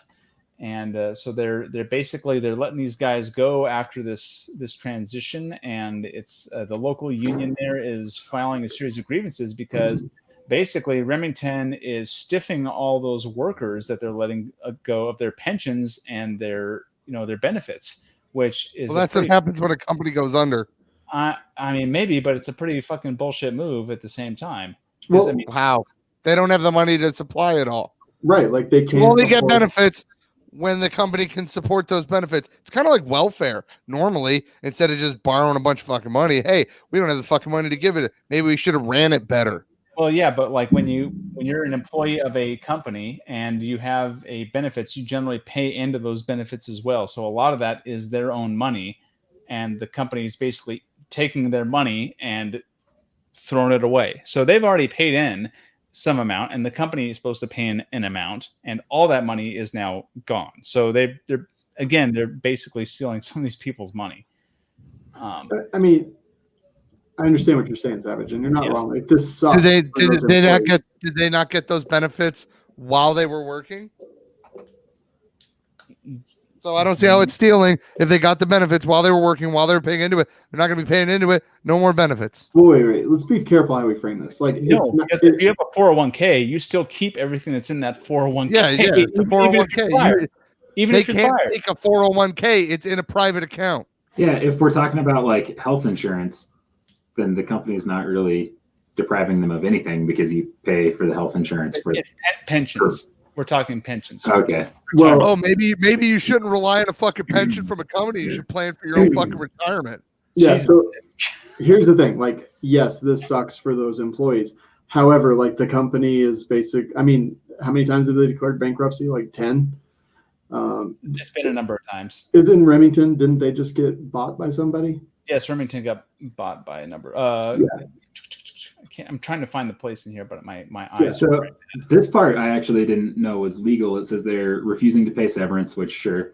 But it also says accrued vacation benefits. I didn't know you could not pay that. I mean, there's no money. Like they Right. and what are they going to do? Sue them? Okay. I mean, I guess that's true. I just. What do you mean accrued vacation benefits? You should have used it. Yeah, they've There's No, they have to pay that out. Round Hill. Those are hours that they owe you. Yeah. I know. I get that. I understand it. There's no fucking money. Yeah, Right. there's no money. I get it. And Right it's now, tough, but also at the same time, maybe the new owners of Remington are just trying to get rid of fucking unions so they can actually be competitive. Is there a union at Remington? I thought Colt was. Yeah, I didn't know. These are all union workers. United Mine Workers of America, UMWA. Mine workers? That seems like a weird. Yeah, that's interesting. Well, that's what it is. They're terminating 585 employees, members of UMWA, the United Mine Workers of America. Ooh, Yeah, I'd get rid of them too. This outrageous action by Remington Outdoor Company is a slap in the face to employees who built that company into the finest firearms manufacturer in the world. Oh, okay. That's I mean, first of all, it's not all the employees' fault, but also like you can't Right. make that. Do you want to really claim about their quality right now? I don't know about that. Yeah, and It's like you know what gun manufacturers are usually the absolute. Or you know what usually makes really good gun manufacturers shittier and shittier? Fucking unions. Hey, Colt, one of the most ubiquitous things in firearm. Colt Union, fucking garbage.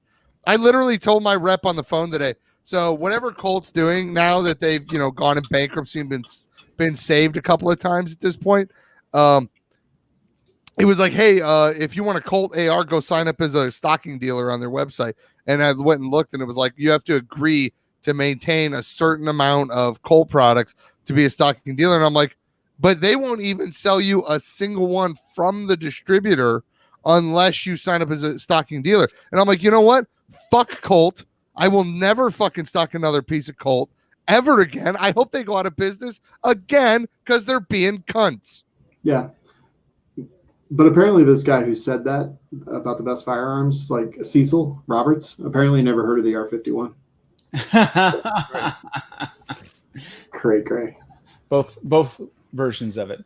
Oh, hey, real quick, Black Rhino Concealment. Who mentioned them earlier? Kukri holster. Is that what we're doing? Yes. Yeah, sheath. Yeah. I bet they'll do it. I'm sure. Yeah, so we should all get kukris and get sheaths to put on our battle belts from Black Rhino Concealment because they do make like all kinds of custom stuff. They'll make any gun, any light, like any red dot, any comp that you have. They'll print whatever you want on it. And hey, you want to put a can of tuna on your belt? They'll probably do it for you. No, they totally will. We've got donut holsters, bagel holsters, taco holsters, everything. BlackRhinoConcealment.com, coupon code WLSMOFO saves you money. Next story. So, New Hampshire's Attorney General actually being somebody who does their job amazingly. I mean, when does that fucking happen? Definitely not in Washington State. So the New Hampshire AG office says that state and local authorities cannot prevent people from bringing guns into polling places, even those located in school buildings, but they will be on alert to respond to anyone, armed or otherwise, who is interfering with someone else's ability to vote. They said that we are not able to use any of our New Hampshire election laws to prohibit a voter from entering to vote if they have a firearm, and that includes if the polling place is in a school.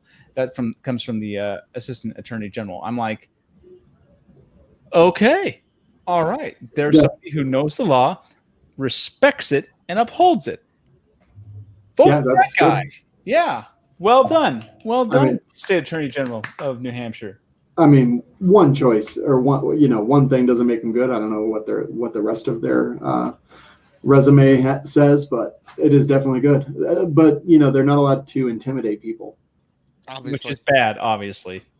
Oh, well, okay, yeah. No, it's bad. Yeah, of course it's fucking bad. Like, duh. Yeah. No I don't know. intimidation, guys. Be responsible.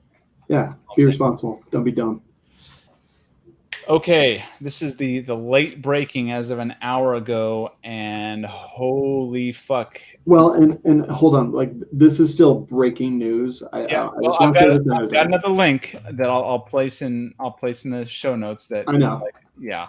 So this is breaking news. Don't take this as gospel. We're going to talk about it. We're going to say what we do know, and there's so much that we don't know. Wait, is it even breaking news? Isn't it just rumor at this point? No, because I have actually a statement from the Wiley. Yeah, I'm looking at it right now. Law firm. Okay, guys. So this first came from Military Arms Channel. I'll just kind of read this out. So the law firm of Wiley Ryan, REIN, is one of the largest law firms in the firearms industry and represents a number of major manufacturers in their dealings with the BATF and regulations. This is not a joke, nor is it speculation. I'm just reading this here.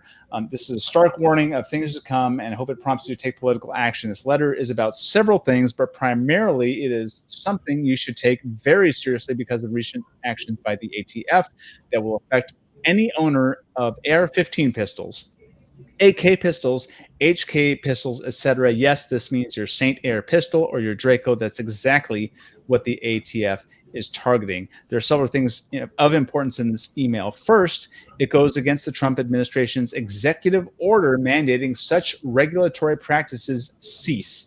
The BATF has led the charge, is thumbing their nose at the president and his DOJ under the leadership of Attorney General Barr. Second, any firearm that has a barrel length that is too long or a firearm that is too heavy will be considered not importable by the ATF.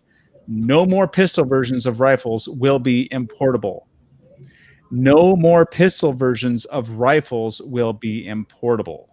That's fucking huge.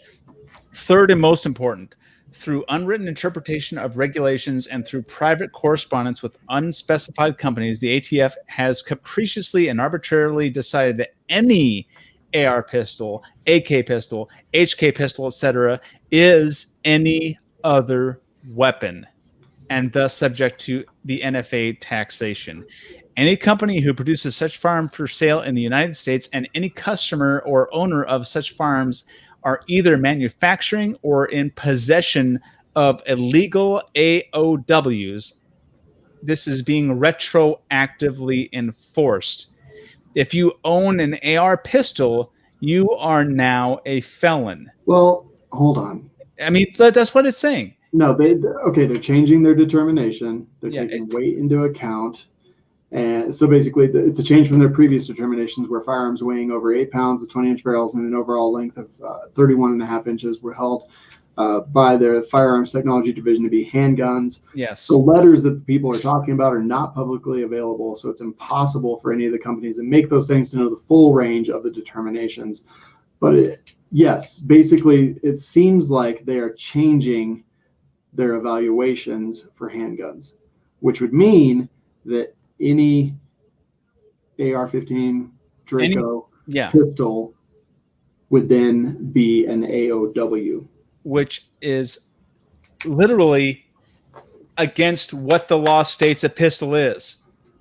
Yes. But a handgun states in the 1934 NFA is very clear they are rewriting the law by fiat. This is fucking insane. This is why we really needed ACB. Insanity. The problem is, even though we have Trump as president, all those fucking high ups in the ATF are still fucking Obama appointees. They are. He never fucking fired them. Right, without question. And literally, that seems to be what this is. So we're all felons now. Everyone in this chat room is a felon. Well, not yet. No, not yet. Yeah, I don't know what you're talking about. I don't have any handguns really. The sea was angry, my friends, as spoken by Spike Cohen. Yes. Yeah, not yet. Like, this is so early. Like, don't be freaking out and sawing your shit in half yet. Well, don't break your shit. I'm not doing that either. All of us also had a boating accident. No fucking boating accidents. No bullshit. If they literally try to pull this shit off and they start trying to enforce it, fucking shoot them. No. Yes. I mean, that's your opinion, but Jesus, no. What? Why not? By Because- fiat, they make what, millions of Americans felons on that, and they're actually going to come put people in jail over that shit. That Well, is literally you first. that is literally the boogaloo. You first. Okay. I mean, that's like, first of all, Jerambe doesn't have to worry about what most people have to worry about because he's just gonna he's just gonna register all his shit as SBRs. No, I'm not. Okay, fair enough. But don't, the difference between yelling fire in a crowded theater is an inciting action, and that is where freedom of speech doesn't protect you. And what you just did is inciting action, and you are not protected under any laws. So just be aware of that and don't say it on the show. Like, just be aware of what you just said. We're not trying to kick shit off, man. Well, no. Just be aware. No, that, like, they're trying are, to apparently. You are criminally liable for those things that you said. Like, so just understand that. And I'm not saying that people should agree or disagree. I'm just saying you got to be aware of that shit. You're free to think whatever you want. Yeah, totally 100%. Like, people will. That's we'll the kind of shit show. that's literally going to kick off the boogaloo. I agree. If they decide to enforce that, it would be very bad.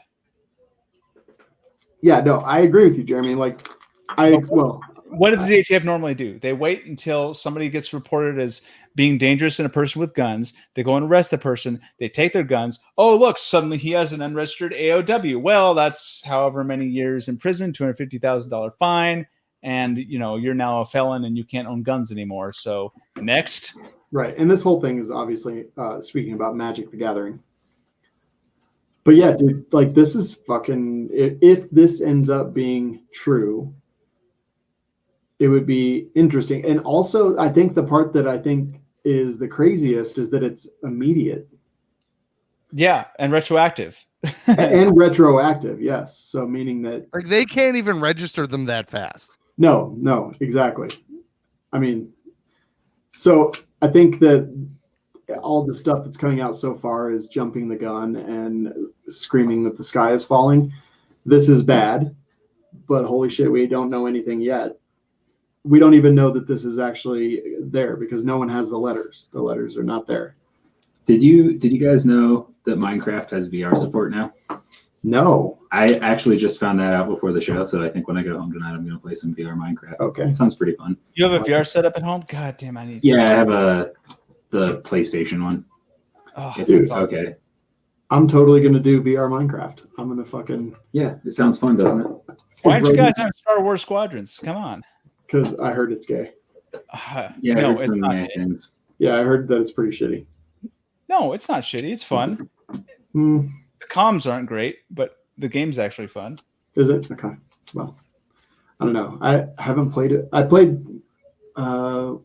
when did I play, Nick? I played some Call of Duty like 2 weeks ago. Oh, yeah, it was a couple weeks ago. Yeah. Yeah, we got to play more Call of Duty.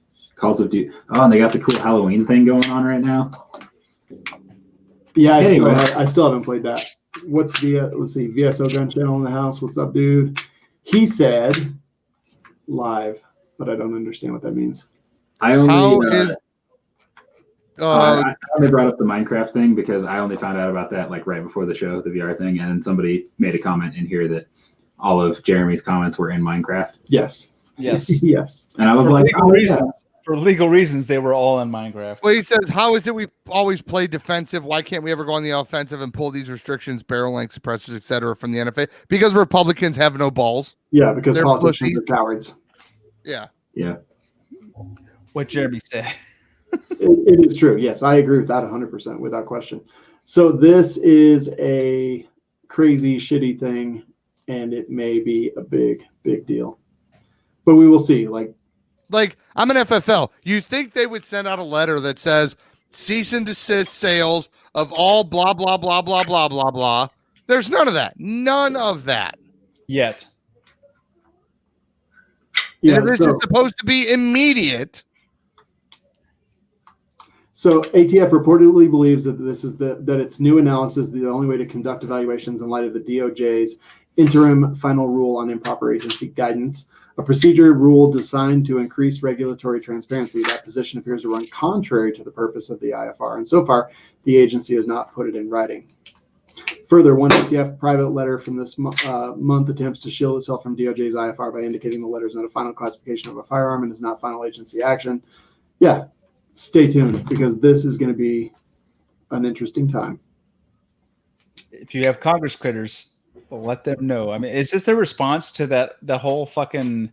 I think so. thing? That's got to be it. The what? So I mean, if it pissed off that many congressmen before, if you wrote your Congress before about the braces before, fucking write them again now because of the honey badger thing. Yeah, this is like way worse than just the honey badger. Everything. You know what the gun world needs right now? More shit to fucking drive panic buying. Oh right. Yeah, great. Yeah, there goes shit. all the Right. ammo. Shit. Yeah. Maybe that's part of the. The ammo wasn't even there to go. I know. Maybe that's part of the overall plan. Now it's just going to be even worse. Do you guys I'm a remember? 4D chest. Yeah, they're going to make it so bad that like nobody's going to be able to get anything, and then they're going to be like, Can we just "Bam." run this up to the Supreme Court? Can we what? Right now? Can we run it up to the Supreme Court right now? Yeah, I wish. Do you guys remember that Masterpiece Arms that I was talking about? That I had the 16-inch barrel on, and it was kind of. So they sent it back. This is the barrel now. So it's 3.5 inches because it extends back into the upper receiver. But the only thing that protrudes from the front of the upper is the threads. So this is actually suppressed. Oh shit. Yeah. So I've got a suppressor on there. Oh wow, that's fucking cool. Yeah. But will it work? Oh yeah. That's the question. That is the question. I'm pretty excited about it though. I got to be honest. They sent it with like a fake, I don't know, blast averter or whatever. But I was like, oh wait a second, no, we got something for this. That actually looks pretty fucking tight right there, dude. It's gonna be kind of cool. I think I have to make it an SPR before I can put it together.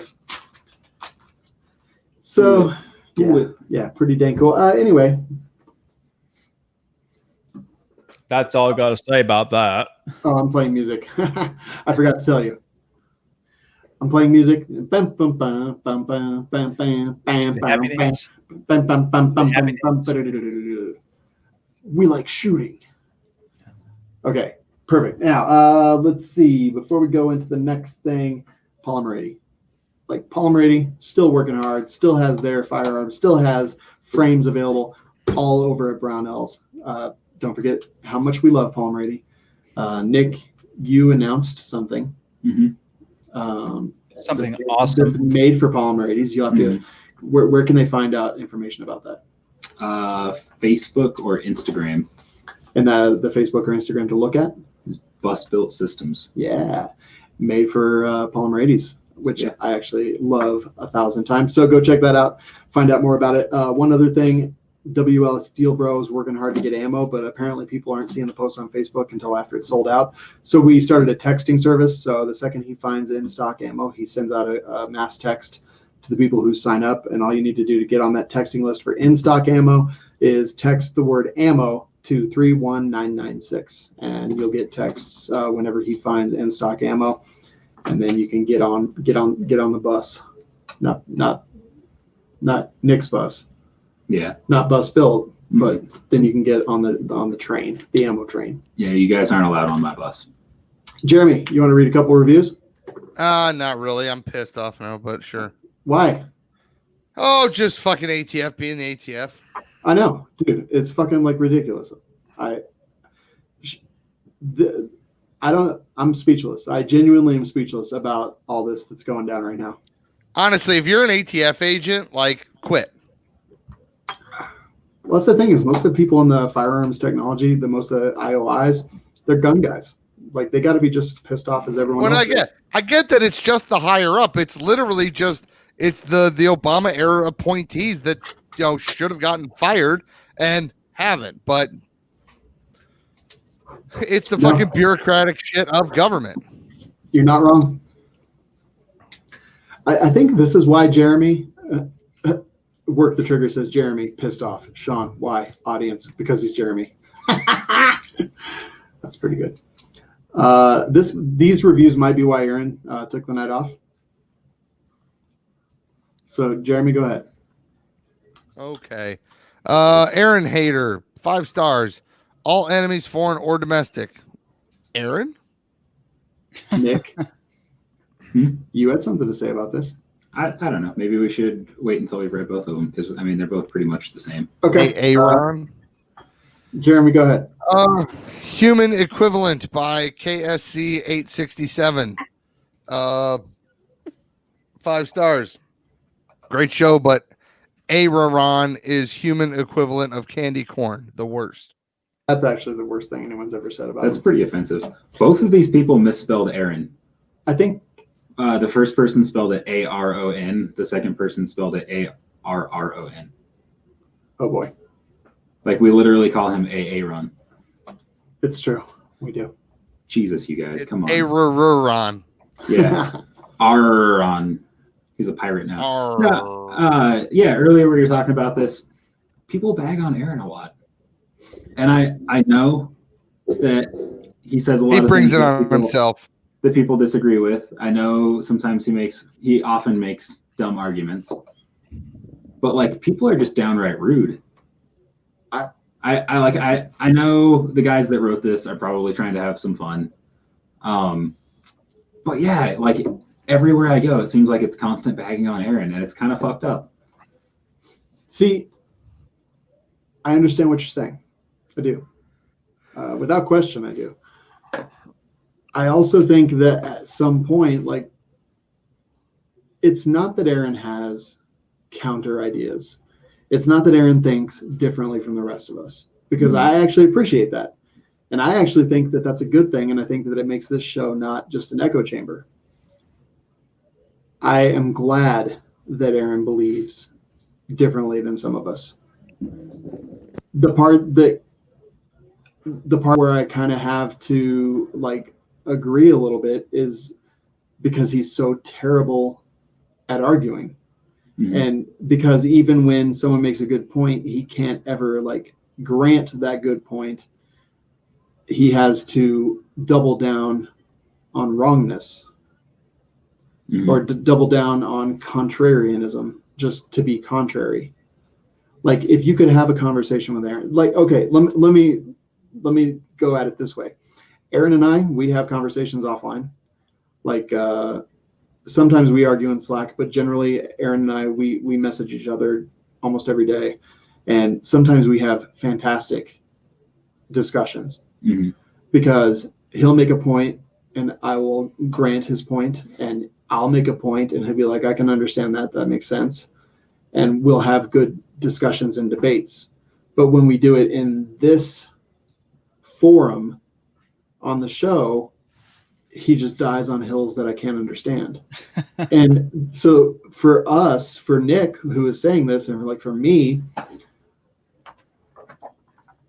it's tough because we have those offline conversations with him where he is like, where he has good discussions and sometimes raises good points. But the listeners, they get to hear the Aaron that will just drive an issue into the ground because he doesn't want to feel picked on. And so when we come at it, like we're like, hey, like Aaron's a fucking human being. He's like our good friend. And yeah, sometimes he says shit we don't agree with, but we do have good conversations with him when we're not here.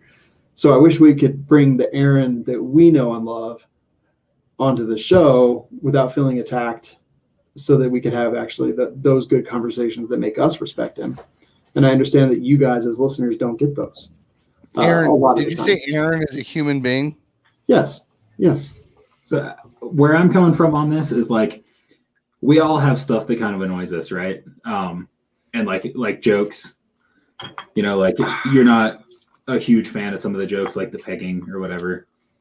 No. And not a fan of pegging. Which is weird because he's such a huge fan of pegging. Right. Yep. This is why. And when you see that joke made by someone that you have maybe met once or never met, or maybe never even had an interaction with, and you see that comment for like the 1,000th time on Facebook about like, LOL, Shawn pegging, like it gets kind of old, right? Yep. And like it's different when Jerambe says it, because you've known Jerambe for almost a decade now. And you know, God damn, has it been that long? It's what, 8 years? Eight years? Yeah. Fuck. Yeah, I mean, we've all known each other for a long time, 7 years for the show, but we've known each other for longer. and Or it's just over 6 years, actually. and it's different, you know. And I feel like people will listen to the show, and they feel like they're buddies with us, and I love that. But I also like it's kind of shitty having strangers talk shit to you all the time. Well, and then I put myself in Aaron's shoes. And it's not just like people coming out and making like dumb jokes about Aaron being like a commie or whatever. That's the same dumb joke that you've heard a million times made at your expense. It's people coming out and saying like some pretty offensive stuff that like attacks him as a human being. Yeah. And I just like, that would make me feel awful. Yeah. Guys, the thumb stuff is perfectly cool. Oh yeah. Like I get it. I get why we get the shit we do, and most of the time it's like, it's just not like that funny or whatever. But yeah, it's just Aaron gets attacked on a personal level that none of the rest of us do, and it is constant. I mean, I don't know that that's true, but I don't know. Every time there's a ranch post in the cult, I feel personally attacked. No, so like what Nick is saying is true, but I feel like we all kind of do. But the problem is that we all generally agree with each other. And even though Aaron did not leave the show. No, he's just out tonight. Yeah, he just had to work. So we all get a lot of shit as well.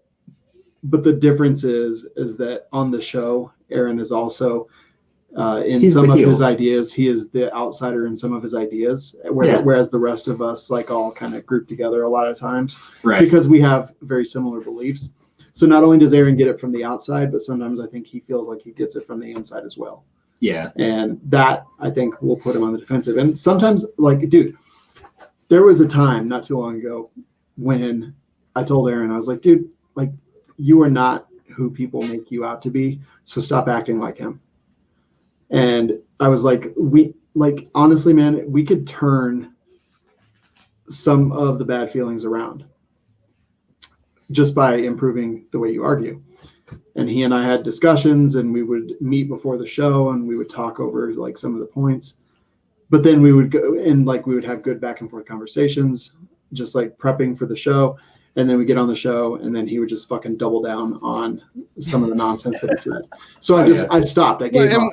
And we've done that after the show where I'm like, Aaron, listen to what I'm actually saying. You're making up straw men and attacking them. That's not what I'm saying. I'm saying blah, blah, blah, ABC, 1, 2, 3. And he's going, no, you said XYZ. I'm like, no, that's not my point at all. Like, but yeah, you're right. On the show, he'll just fucking double down, and you're like, nobody's talking about that. That wasn't the point of the conversation. But people aren't writing. Well, they are, but they're not always writing things about his debate skills or his viewpoints. Like, here's one just saying, like, the reviews tonight, like he's the human equivalent of candy corn, the worst. Oh man. Or this one suggesting that he is an enemy, foreign or domestic. Like we don't have someone who logs in for every single show to say mean things about everything we say or just show up and insult our appearance. True. But you know, here's the thing: Aaron's gonna always be on the show. Like as long as we like shooting around, no matter what, we'll be a part of it. Oh yeah. And if we have to weekend at Bernie him, we're gonna do it. Like I'm just trying to say, like, he's a human being. Yeah. I don't actually fuck my cousins either, but that's a fucking joke. Right. Okay. I didn't say I wouldn't. I just said I don't. So I feel like sometimes but at least I can make a joke. That's an honest man right there. Somebody give him a raise. I feel like sometimes in the cult, people like start shit with me just to get themselves attention. Yeah.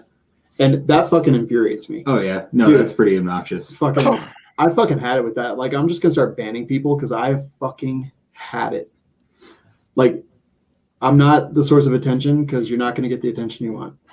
Like, I just wait for people to make a bad joke about me, and then I mute them for 24 hours. I don't even respond. I just mute them. So anyway, getting back to it, like Nick was pretty incensed. Not incensed. Like Nick was upset earlier, like about the way people talk about Aaron because he is our friend and because we do love him so much. but yeah, like, I mean, when Nick was talking about that, I was like, yes, but sometimes I understand why people get angry. Sometimes I understand why people get angry. Yes. Yeah. So anyway, sometimes I get angry. Anyway, those are the reviews. Go check out Franklin Armory. They've got lots of guns. They've got lots of binary triggers.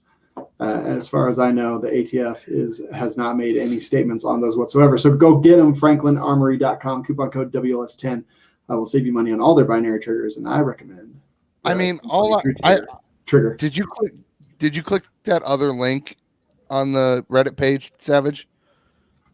What? Which one? Did you click the other link on the Reddit page? There's like one big link. It's like, here's a better thing. It's it's a newsletter. It's like a newsletter sent out by Wiley, and it says client alert. ATF interpretive change restricts handgun import. That's what he was reading from. It's in the chat, dude. Private chat. Okay. But as I said, I went through and read it, and none of it says like, as of immediately, the ATF is doing it. It says consideration of, so they're looking at it. Yeah. Well, when has the ATF not followed through? When does the ATF not follow through on shit they said they were looking at doing?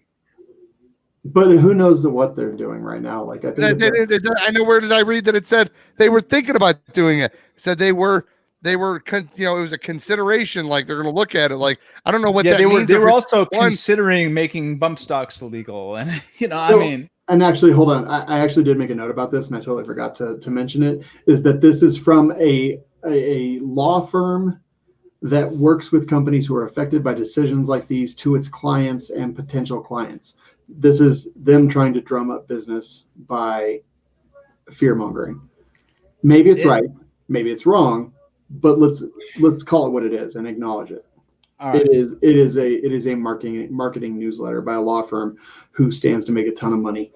Possibly. I mean, it could be very bad if true, but I mean, I wouldn't put it past the ATF because they've done this shit before. No, I agree. Just the source of this is a law firm that is trying to make money by fear mongering with clients and potential clients. Well, if they're fear mongering and it turns out not to be true at all, they're going to lose a lot of fucking clients. So it's a risky move. Risky move. Let's also not forget that talking about packing the courts is also fear mongering by the Democrats as basically low key threatening the Republican lawmakers and the judicial, or I'm sorry, the different branches. The different branches of government. Like, that is also fear mongering. It is also threats, but ultimately they can come true. I'm not saying that this won't come true. I'm just saying let's recognize what the source is and act accordingly. And I'm concerned about this. P.S. Without question. Okay, let's see. Yeah, I think that is actually going to do it. Just a reminder, does anyone else have anything? Nope. No. Join the gun-related advocacy groups such as Firearms Policy Coalition, Gun Owners of America, Second Amendment Foundation. I want to apologize for the sound on the live show, but the podcast should be just fine. And if it's not, well, fuck, I don't know. We will have a new system in place by Wednesday, so this shit doesn't happen anymore. Suicide prevention line, which I almost needed earlier when we were having tech issues. The number is 1-800-273-8255 because I was ready to kill Nick. What? Because is it still suicide at that point? I think he was gonna Hillary Clinton me. Yeah. Oh, okay. Yeah. So it is suicide. Not for any particular reason, I don't think. I think he was just thinking about doing it. Yeah. I mean, I'm always thinking about. No, I'm not. I'm just kidding. In my group. 273-8255. That's 741. 741 is the number you can text. But we're here live every week on Mondays and Wednesdays, on demand every single day. Go to welikeshooting.com/show to subscribe. And as we always say, thanks for listening. Get medical training, which I just had a class over the weekend. It was fun as hell. If you want a class, just email automated at welikeshooting.com and we'll try to put one together. I'll be in Texas at the Texas Gun Experience in November for 2 days. And that's going to be fun. So anyway, get some medical training. And as we always say, shoot straight. Music's going to play. Podcast people hear it. Live people won't hear it. It's playing right now. I promise. So the question is, show title, Master of My Meat, sus, or cocaine and kukris? Ooh, God, I think Oh, cocaine and man. kukris might have to be it. Master of my meat and cocaine and kukris are both really good. See, Yeah. to me, sus is the best. I'm just so What? tired of seeing sus everywhere. Yeah. Sucks. I Well, like the two things. Well, I guess I said all three of the things. So Yeah. I really don't Yeah. care. Yeah, you did. I noticed the Nick's partner has been saying sus on I Facebook know, a lot lately. I know. That seems pretty sus. Yeah. Okay, hold on. I'm fading out. I'm fading I don't know. out. Cocaine and kukris is pretty good. It's pretty hilarious. Yeah, We'll I like decide that right one. after I click in broadcast. Hold on one sec. Here we go. The show title, Aaron's not that bad.